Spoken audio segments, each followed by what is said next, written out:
Hello, welcome to Comenculo Chanel. One of the most striking watches Raymond Weil produce is the Freelancer 2790. It's part of a square-cased sub-collection inside the Freelancer range with broad 40mm designs featuring rounded corners. It's kind of a hybrid between Raymond Weil's incredibly dressy Takata range and the sporty watches that are more typical of the Freelancer series. Cushion cases have a rich history, dating all the way back to the 1920s and earlier. But therein lies the problem: history.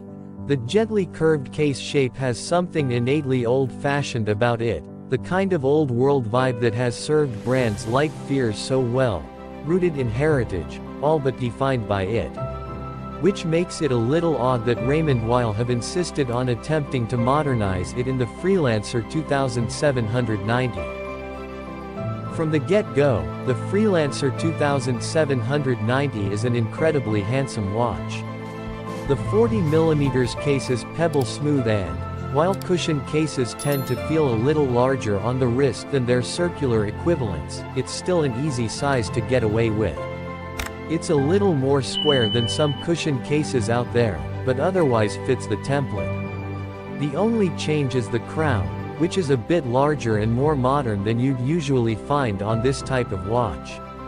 At the very least, it's not fluted, thank God. The dial too is relatively modern, in a reserved kind of way.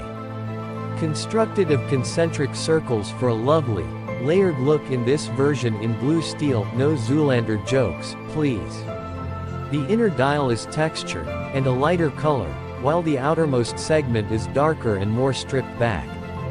It's a solid level of detail and makes a great visual counterpoint to the squared case.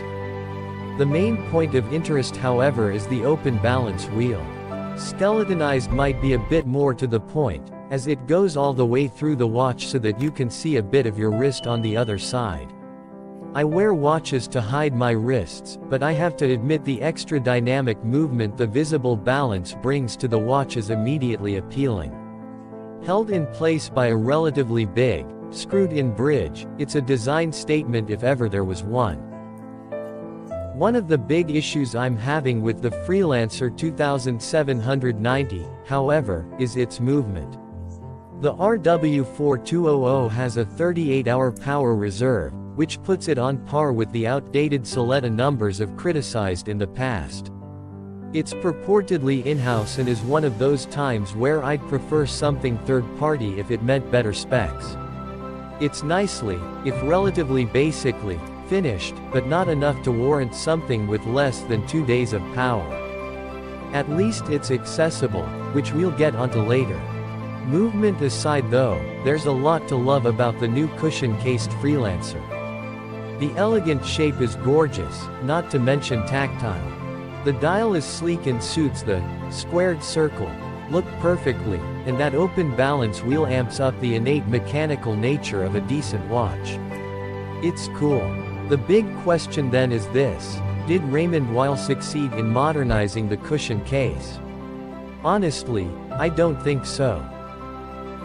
Raymond Weil being known for accessibility, that's always a big point to consider, more so for them than many other watchmakers. I'm pleased to say then that the Freelancer 2790 matches up nicely. Sure, the movement's a bit lackluster, but the build quality and design across the rest of the watch more than makes up for it, enough that the £2,295 price tag is incredibly competitive. That's on this impeccable bracelet too. On a strap it's £100 less. Though that £100 is well worth spending. To be honest, so is the full amount.